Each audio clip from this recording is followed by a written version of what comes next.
Hello friends, welcome back to my channel. Friends, ಇವತ್ತಿನ ವಿಡಿಯೋದಲ್ಲಿ princess cut blouse cutting ನಾನು ಹೇಳ್ಕೊಡ್ತಾ ಇದ್ದೀನಿ. ಇದು 34 ಸೈಜ್ ಇರುವಂಥ ಒಂದು ಬ್ಲೌಸು. ಇದಕ್ಕೆ ನಾನು ತೊಗೊಂಡಿರುವಂಥದ್ದು, ನಾನು ಇದು ಲಾಂಗ್ ಸ್ಲೀವ್ಸ್ ಸ್ಟಿಚಿಂಗ್ ಮಾಡ್ತಾಯಿದ್ದೀನಿ. 1 ಮೀಟ್ರ್ ನಾನು ಲೈನಿಂಗ್ ಬಟ್ಟೆನ ತೊಗೊಂಡಿದ್ದೀನಿ.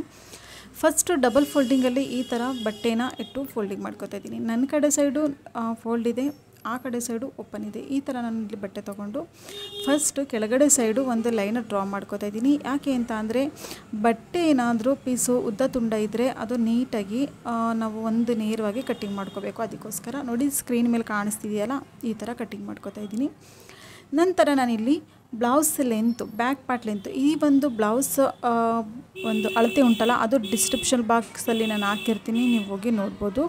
13 ಇಂಚ್ ಬೇಕು, ನಾನಿಲ್ಲಿ 14 ಇಂಚ್ ಲೆಂತ್ ತೊಗೋತಾ ಇದ್ದೀನಿ. ಅದಾದಮೇಲೆ ನಾನಿಲ್ಲಿ 5 ಇಂಚ್ ನಾನಿಲ್ಲಿ ಶೋಲ್ಡರ್ ತೊಗೋತಾ ಇದ್ದೀನಿ. ಅದಾದ ನಂತರ 5.5 ಇಂಚ್ ಅಂದರೆ ಶೋಲ್ಡರ್ ಎಷ್ಟಿರುತ್ತೆ ಅದರಲ್ಲಿ ಅರ್ಧ ಇಂಚು ಜಾಸ್ತಿ ನಾನಿಲ್ಲಿ ಆರ್ಮೋಲ್ ಲೆಂತ್ ತೊಗೋತಾ ಇದ್ದೀನಿ. ಅದಾದಮೇಲೆ 34 4ನೇ ಭಾಗ 8.5 ಪ್ಲಸ್ 2 ಇಂಚ್ ಎಕ್ಸ್ಟ್ರಾ ಮಾರ್ಜಿನು, ಈ ಥರ ತೊಗೋತಾ ಇದ್ದೀನಿ. ನೆಕ್ಸ್ಟ್ ನಾನಿಲ್ಲಿ ಸೊಂಟದ ಸುತ್ತಳತೆ 7 ಇಂಚ್, 1 ಇಂಚು ಟಕ್ಸ್ಗೆ ಮತ್ತು 2 ಇಂಚು ಎಕ್ಸ್ಟ್ರಾ ಮಾರ್ಜಿನ್, ಈ ಥರ ಒಂದು ಲೈನ ಡ್ರಾ ಮಾಡಿಕೊಂಡು ಈ ಥರ ಮಾರ್ಕಿಂಗ್ ಮಾಡಿಕೊಂಡು ಲೈನ ಡ್ರಾ ಮಾಡ್ಕೋಬೇಕು.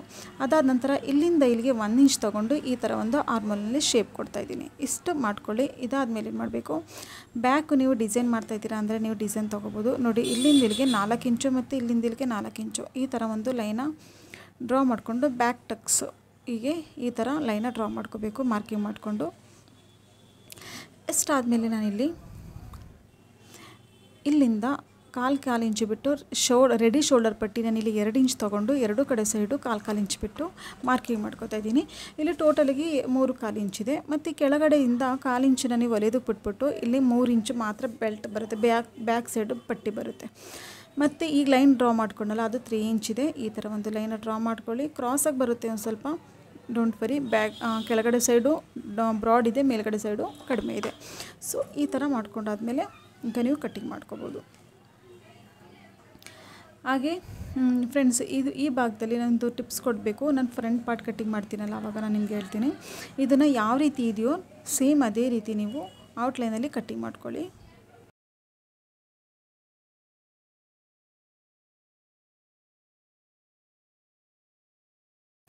ನೆಕ್ಸ್ಟು ಈ ಭಾಗದಲ್ಲಿ ಚಿಕ್ಕದಾಗಿ ಒಂದು ಕಟ್ ಕೊಡಿ, ಏಕೆಂದರೆ ಫ್ರಂಟ್ ಪಾರ್ಟ್ಗೂ ಕೂಡ ನಾವು ಕಟ್ಟಿಂಗ್ ಮಾಡ್ತೀವಲ್ಲ, ಆವಾಗ ಇದು ತುಂಬ ಉಪಯೋಗಕ್ಕೆ ಬರುತ್ತೆ ನಮಗೆ. ಇವಾಗ ಬಟ್ಟೆನ ನಾನು ತಿರುಗಿಸ್ಕೊಂಡು ಈ ಭಾಗದಲ್ಲಿ ಈ ಥರ ಇಟ್ಟು ಕಟ್ಟಿಂಗ್ ಮಾಡ್ಕೋತಾ ಇದ್ದೀನಿ.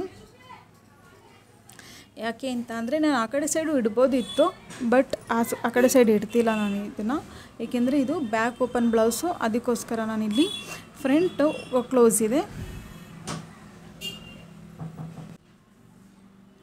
ಕೆಳಗಡೆ ಸೈಡು 1 ಇಂಚು ಮಾರ್ಕಿಂಗ್ ಮಾಡಿಬಿಟ್ಟು ಈ ಥರ ಒಂದು ಲೈನ ಡ್ರಾ ಮಾಡ್ಕೋಬೇಕು. ಅದಾದಮೇಲೆ ಬ್ಯಾಕ್ ಪಾರ್ಟು ಸೇಮ್ ಯಾವ ರೀತಿ ಇದೆ ಅದೇ ರೀತಿ ನೀವಿಲ್ಲಿ ಲೈನ ಡ್ರಾ ಮಾಡ್ಕೊಳ್ಳಿ. ಮತ್ತು ಕೆಳಗಡೆ ಸೈಡು ಈ ಭಾಗದಲ್ಲಿ ನೋಡಿ, ಇಲ್ಲಿ 2 ಇಂಚು ಟಕ್ಸ್ ಪಾಯಿಂಟ್ ನಾವು ಇಲ್ಲಿ ಮಾರ್ಜಿನ್ ಕೊಟ್ಟಿದ್ದು. ಈ ಭಾಗದಲ್ಲಿ ಬ್ಯಾಕಲ್ಲಿ ನಾವು ಯಾವ ರೀತಿ ಮಾರ್ಕಿಂಗ್ ಮಾಡ್ಕೊಂಡಿದ್ದೀವಿ ಆ ಥರ ಇಲ್ಲಿ ಮಾರ್ಕಿಂಗ್ ಮಾಡ್ಕೋಬೇಕು. ಮತ್ತು ಇಲ್ಲಿ ಅರ್ಧ ಇಂಚು ನಾನಿಲ್ಲಿ ಡೌನ್ ಮಾಡ್ಕೊಂಡಿದ್ದೀನಿ. ಅದಾದಮೇಲೆ ಇಲ್ಲಿಂದ ಇಲ್ಲಿಗೆ 3.5 ಇಂಚ್ ತೊಗೊಂಡು ಟಕ್ಸ್ ಲೆಂತ್ ಎಷ್ಟಿದೆಯೋ ಆ ರೀತಿ ತೊಗೋಬೇಕಾಗುತ್ತೆ. ಟಕ್ಸ್ ಪಾಯಿಂಟ್ ಲೆಂತ್ ಉಂಟಲ್ಲ, ನಾನಿಲ್ಲಿ 9.5 ಇಂಚು ನಾನು ಟಕ್ಸ್ ಪಾಯಿಂಟ್ ಲೆಂತ್ ತೊಗೋತಾ ಇದ್ದೀನಿ. ಅದಾದಮೇಲೆ ಈ ಭಾಗದಲ್ಲಿ ಲೈನ ಡ್ರಾ ಮಾಡ್ಕೊಳ್ಳಿ. ಈ ಥರ ಒಂದು ಶೇಪ್ ಕೊಡಿ. ಇದು ಪ್ರಿನ್ಸಸ್ ಕಟ್ ಶೇಪ್. ಇದು ಇಲ್ಲಿಂದ ಇಲ್ಲಿಗೆ 1.5 ಇಂಚು ಮಾರ್ಕಿಂಗ್ ಮಾಡಿಕೊಂಡು ಇದನ್ನು ಇಲ್ಲಿಗೊಂದು ಶೇಪ್ ಕೊಡಿ. ಸೈಡ್ ಫಿಟ್ಟಿಂಗಲ್ಲಿ ಕರೆಕ್ಟಾಗಿ ಬರಬೇಕು ಅಂದರೆ ಬ್ಯಾಕ್ ಪಾರ್ಟಲ್ಲಿ ಈ ಸೈಡಲ್ಲಿ ಎಷ್ಟಿದೆಯೋ ಸೇಮ್ ಅದೇ ರೀತಿ ಮಾರ್ಕಿಂಗ್ ಮಾಡಿಕೊಂಡು ಈ ಥರ ಒಂದು ಲೈನ ಡ್ರಾ ಮಾಡ್ಕೋಬೇಕು. ಇವಾಗ ಫ್ರಂಟ್ ನೆಕ್ ನೀವು ಮಾರ್ಕಿಂಗ್ ಮಾಡ್ಕೋಬೇಕಾಗುತ್ತೆ. ನಿಮಗೆ ಎಷ್ಟು ಬೇಕೋ ಅಷ್ಟು ಮಾಡ್ಕೋಬೋದು. 5, 6, 7 ತನಕ ಕೂಡ ನೀವು ಫ್ರಂಟ್ ನೆಕ್ನ ನೀವು ಮಾರ್ಕಿಂಗ್ ಮಾಡ್ಕೋಬೋದು. ಈ ಭಾಗದಲ್ಲಿ ನೋಡಿ, ಬ್ಯಾಕಲ್ಲಿ ಎಷ್ಟು ತೊಗೊಂಡಿದ್ದೀವಿ ಅಷ್ಟೇ ತೊಗೋಬೇಕಾಗುತ್ತೆ. ಇಲ್ಲಾಂದರೆ ರೆಡಿ ಶೋಲ್ಡರ್ ಉಂಟಲ್ಲ, ಅದು ಕಡಿಮೆ ಜಾಸ್ತಿ ಆಗಿಬಿಡುತ್ತೆ. ಅದಕ್ಕೋಸ್ಕರ ಇಲ್ಲಿಂದ ಇಲ್ಲಿಗೆ 2.5 ಇಂಚ್ ತೊಗೊಂಡು ಈ ಥರ ಮಾರ್ಕಿಂಗ್ ಮಾಡ್ಕೊಳ್ಳಿ. ಬೇಕಂದರೆ ಫ್ರಂಟ್ ಪಾರ್ಟ್ಗೆ ನೀವು ಡಿಸೈನ್ ಕೊಡ್ಕೋಬೋದು.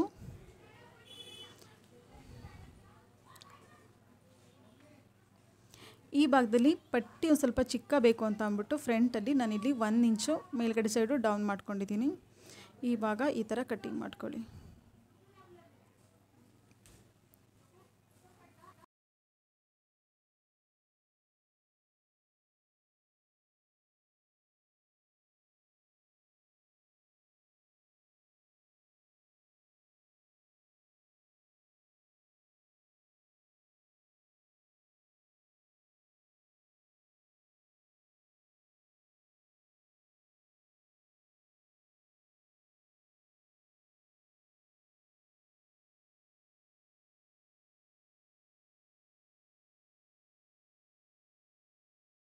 ಇಷ್ಟು ಆಯ್ತು. ಇವಾಗ ಇದು ಸ್ಲೀವ್ಲೆಸ್ಸು ಬ್ಯಾಕ್ ಓಪನ್ ಬ್ಲೌಸ್ ಆಗಿದೆ. ಫಸ್ಟ್ ನಾನಿಲ್ಲಿ ಬ್ಯಾಕ್ ಪಾರ್ಟ್ ಫಸ್ಟ್ ಈ ಥರ ಇಟ್ಕೊಂಡು ಬ್ಯಾಕ್ ಪಾರ್ಟ್ನ ಕಟ್ಟಿಂಗ್ ಮಾಡ್ಕೋಬೇಕು.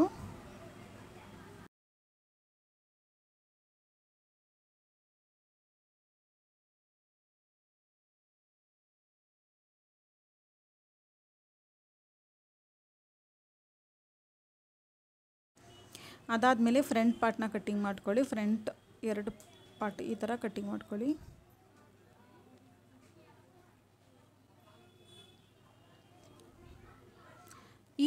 ಈ ಭಾಗನ ಕ್ರಾಸ್ ಆಗಿಟ್ಟು ಕಟ್ಟಿಂಗ್ ಮಾಡ್ಕೋಬೇಕು. ಆವಾಗ ಫ್ರಂಟಲ್ಲಿ ಕಪ್ಸು ಚೆನ್ನಾಗಿ ಬರುತ್ತೆ.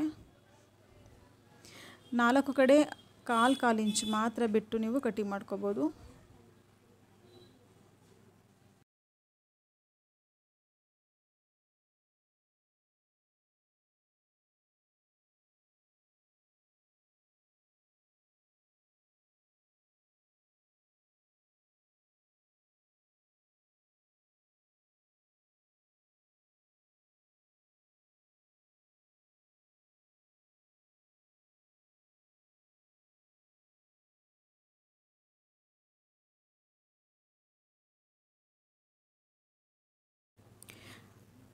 ಫ್ರೆಂಡ್ಸ್, ಇದರಲ್ಲಿ ಸ್ಲೀವ್ಸ್ ನಾನು ಅಟ್ಯಾಚ್ ಮಾಡ್ತಿಲ್ಲ. ಈ ವಿಡಿಯೋ ಇದು ಕಟ್ಟಿಂಗ್ ವಿಡಿಯೋ ಆಗಿದೆ. Stitching video back open blouse ಇದು. ಬ್ಯಾಕ್ ಹುಕ್ಕಲ್ಲಿ ಯಾವ ರೀತಿ ಸ್ಟಿಚಿಂಗ್ ಮಾಡೋದು ಅಂತ ಅಂದ್ಬಿಟ್ಟು ನಾನು ನೆಕ್ಸ್ಟ್ ವಿಡಿಯೋದಲ್ಲಿ ಹೇಳ್ತೀನಿ. ಈ ವಿಡಿಯೋದಲ್ಲಿ ಏನಾದರೂ ಡೌಟ್ ಇದ್ದರೆ ನೀವು ಕಮೆಂಟಲ್ಲಿ ತಿಳಿಸ್ಬೋದು.